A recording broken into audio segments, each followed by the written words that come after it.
Hello friends, Hindi वाले channel में आप लोगों का बहुत बहुत स्वागत है।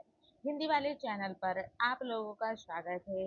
मैं चाहती हूँ कि आप लोगों को ऐसी वीडियो हर रोज मिलती रहे, लेकिन आप लोगों की कोई प्रतिक्रिया नहीं आती, ना ही आप लोग इस वीडियो पे लाइक या कमेंट करते हो, तो मुझे पता नहीं चलता है कि अब इस वीडियो को आगे बढ़ाया जाए या ना बढ़ाया जाए। तो प्लीज़ आपका थोड़ा सपोर्ट हमें चाहिए, तभी हम इस चैनल को आगे बढ़ा पाएंगे और आपका जो मदद है वो कर पाएंगे। तो प्लीज़ कृपया करके आप इसे लाइक और कमेंट ज़रूर करेगा, और जिन्होंने सब्सक्राइब नहीं किया है प्लीज़ शेयर एंड सब्सक्राइब। तो यहाँ पर हम बापू की कुटिया लेसन देख रहे थे। तो बापू की कुटिया में राम वृक्ष बेनीपुरी के लेखक का परिचय हम लोगों ने देखा है। आज हम ये लेसन देखेंगे। तो लेसन इस प्रकार है। बापू, यहाँ तुम्हारी इस कुटिया में तुम्हारे पायताने बैठकर ये कुछ पंक्तियां लिख रहा हूँ। जब तुम यहाँ थे मैं नहीं आया। यह मेरा दुर्भाग्य था या सौभाग्य? दुर्भाग्य तो था ही, क्योंकि जिसके आदेश पर अपने जीवन के प्रवाह को मोड़ दिया, उसकी आज्ञा पर बार बार अपने संकटों को में डाला, और सबसे बढ़कर जिस विध्वंस व्यक्ति के दर्शन के लिए दूर दूर देशों के लोग आते हैं, उसकी जिंदगी में उसके आवास स्थान पर पहुंचकर उसकी चरण रज से अपने मस्तक को धन्य न बना सका, यह दुर्भाग्य नहीं तो क्या है? फिर बापू, तुमने तो अपनी चरण धूलि से मेरे छोटे से गांव को भी एक दिन पवित्र किया था। अंततः यह स्वभावतः ही उचित था कि तुम यहाँ थे। मैं आता और तुम्हारे दर्शन से, तुम्हारे चरण स्पर्श से अपने जीवन को कृतज्ञ करता। यह सब नहीं हो सका। यानी बापू जब जीवित थे तब लेखक उनसे मिलने नहीं आ पाए, इनका उन्हें दुर्भाग्य लगता है, लेकिन आगे यही चीज उनको सौभाग्य में बदल देते हैं। जिस आगे सेकंड पैराग्राफ है, किंतु देखता हूँ और आज यह प्रत्यक्ष कर रहा हूँ, आदमी का दुर्भाग्य कभी कभी सौभाग्य बन जाता है। लगता है देर आए दुरुस्त आए की कहावत बहुत ही सच है। यदि मैं उन दिनों आता तो क्या मैं तुम्हारे बिस्तरे के इतना निकट इतनी देर के लिए स्थान पा सकता था? उस शांत एकांत में अकेले अकेले इस कुटिया से इतना तादात्म्य प्राप्त करने में सफल हो सकता था? अरे, तुम्हारे पायताने बैठकर अपनी लेखनी को इस तरह सार्थक करने का सौभाग्य उन दिनों क्या खाकर किस पुरातन पुण्य बल से पा सकता था? तो आज मैं इतना निकट हूँ बापू की हर चीज से, तो क्या मैं उस वक्त यानी पहले जब बापू जीवित थे तब आता तो क्या इतना सारा मैं तादाद में कर सकता था? किंतु देखता हूँ और आज यहाँ प्रत्यक्ष कर रहा हूँ, आदमी का दुर्भाग्य कभी कभी सौभाग्य बन जाता है। ये जो हमने पैराग्राफ पढ़ा है वही है। नीचे दूसरा पैराग्राफ है। तुम्हारा यह बिस्तरा खजूर की चटाई पर एक गद्दा डालकर और खादी से ढककर बनाया गया यह श्वेत शुभ्र बिस्तरा, बापू, लगता है तुम अभी अभी यहाँ से कुछ देर के लिए बाहर गए हो और अभी अभी उस हृदयकारी मुस्कान के साथ पधारोगे। तुम्हारा यह बिस्तरा, तुम्हारा यह तकिया, तुम्हारी यह तुलसी की माला, तुम्हारा यह प्यारा चरखा, सब के सब यही तो कह रहे, तुम अभी गए हो अभी आओगे। यानी लेखक मानने को तैयार नहीं है कि उनकी ये जो सारी चीजें हैं वो वो सब गांधी जी को बुला रही है। यानी वो सब कह रहे हैं कि तुम अभी गए हो अभी आ जाओगे। किंतु किंतु नहीं, इस दुनिया के दाहिने द्वार के निकट जो यह घड़ी खड़ाऊ की जोड़ी है, यह कहती है, अरे तुम किस भ्रम में हो बापू? क्या हमें छोड़कर कभी बाहर निकले थे? यानी जो खड़ाऊ है यानी चप्पल है वो बाहर गई नहीं है, इसका मतलब वो घर में है। तो ये क्या खड़ाऊ है वो बाहर निकले थे? इस तरह से लेखक के मन में सवाल पैदा हो रहा है। वह बाहर कहीं नहीं गए हैं, तो क्या बापू यही है? कहाँ है बताओ? ओह बिस्तरे, हमारे सारे राष्ट्र के बापू कहाँ है? बिस्तरा नहीं बोला, किंतु खुली अलमारी पर रखे बापू के तीनों बंदर तो इशारे से कह रहे थे, आंखें बंद करो, जबान बंद करो, कान बंद करो, अपने को आत्मस्थ करो, फिर देखोगे बापू यही हैं। और सचमुच पा रहा हूँ बापू, तुम कहीं गए नहीं, यहीं हो, इसी बिस्तरे पर उस तकिए के सहारे बैठे हो। हाँ हाँ, इस शांत एकांत में तो इस सारी कुटिया को बापू में पा रहा हूँ। यानी लेखक है वो बापू की सारी चीजें देखकर ऐसा लग रहा है कि बापू यहीं है, कहीं नहीं गए। देखिए, वह अपने बिस्तरे पर बैठे बापू अपने यरवदा चक्र को घुमा रहे हैं। अभी कुछ देर पहले उन्होंने सामने रखे कमलदान से कलमदान से कलम निकालकर कुछ लिखा है, और अब जरा हट जाइए। थके मांदे बापू हाथ में तुलसी की माला लिए अपने सामने की दीवार में मिट्टी की उभार से बनाया दो नारियल के वृक्ष के बीच गेर से लिखा। यानी लेखक ने वो जो गांधी जी हैं, लेखक को ऐसा दिख रहा है कि गांधी जी कुछ दीवार पर कुछ लिख रहे हैं, जो मिट्टी की दीवार, और उस पे लिख रहे हैं ओम। ओम को निर्निमेष दृष्टि से निहार रहे हैं, और उस ओम के ऊपर क्या है? तो उस ओम के ऊपर है हे राम। हे राम, आह, कल्पना लोक से उठकर मैं किस कठोर चट्टान पर पटक दिया गया। हे राम, इस शब्दों ने कहा, नहीं बापू अब हमारे बीच नहीं रहे, वह हमसे कब के छीन लिए गए। उस दिन जब गोलियों के 3 भयानक धड़ाकों के बीच दुनिया ने अंतिम बार उनके मुंह से हे राम सुना था। जन्म जन्म भूमि जतन कराही, अंतः राम कही यावत नाही।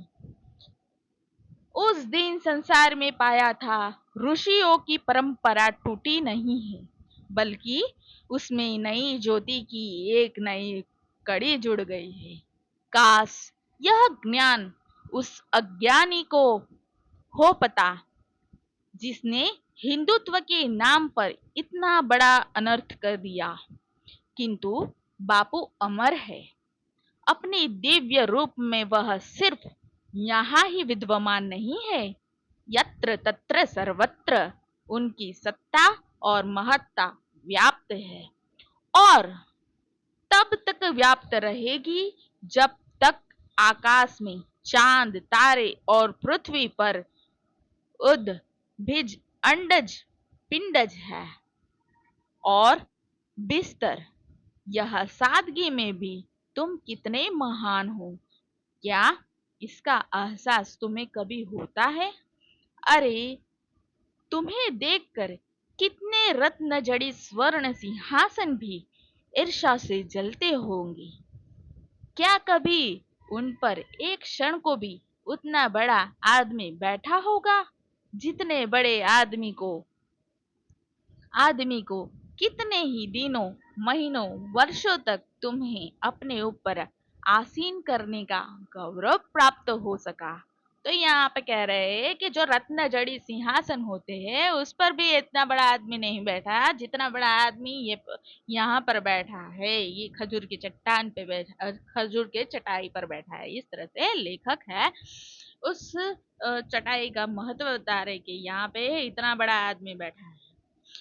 यह गौरवशाली बिस्तरा, जिसके सिरहाने दीवार से सटी काठ की तख्ती, जिसकी कठोरता को कम करने के लिए उतना ही बड़ा तकिया, थक जाने पर बापू उसी तकिए के सहारे बैठते। बिस्तरे के दाहिने बापू की कुछ आवश्यक वस्तुएं, पत्तों का बड़ा यह टोकरा जिसमें वे रद्दी कागज पत्रों को डाल दिया करते थे, आज भी उसमें कुछ ऐसे कागज पत्र है। उसी की बगल के समीप दीवार से सटा पीतल का थूकदान जिसे बापू स्वयं साफ करते, कलमदान जिस पर अब भी उनकी लेखनी रखी है।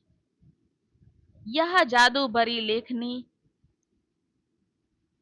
इसने अपनी नोक से न जाने कितने लोगों के प्राणों को उद्रेलित लिया है।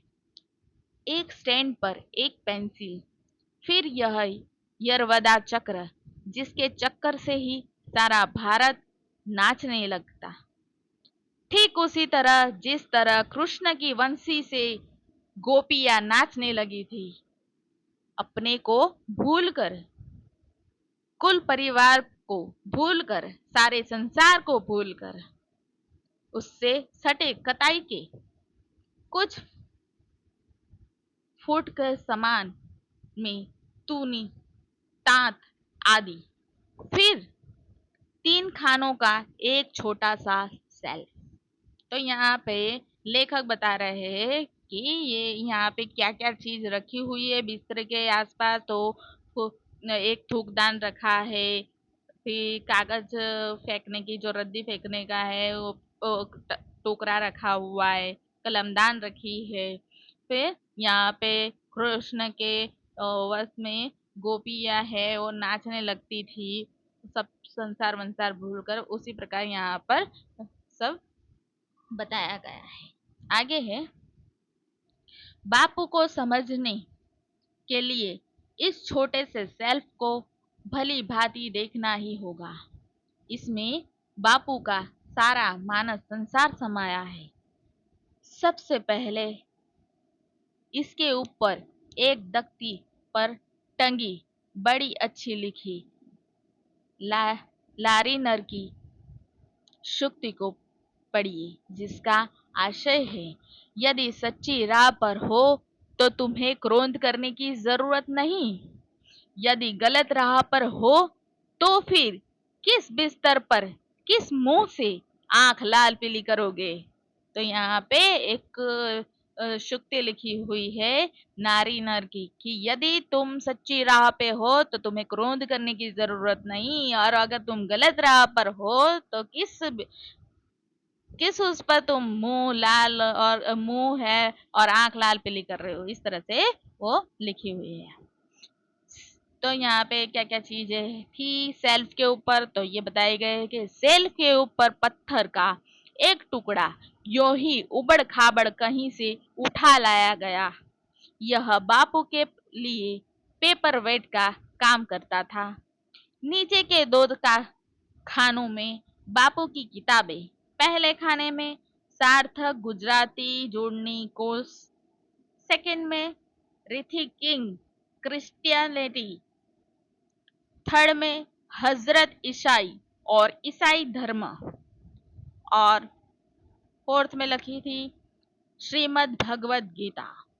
दूसरे खाने में है पहला रामचरितमानस, दूसरा श्री स्वास्थ्य वृत्ति, तीसरा आश्रम भजनावली, चौथा गीता आणी गीताई। किताबों के खानों के आगे एक एल्यूमिनियम का डब्बा जिसमें सूत आदि रखे रहते थे। फिर वे 3 सुप्रसिद्ध बंदर जिन्होंने इतिहास में स्थान पा लिया गया।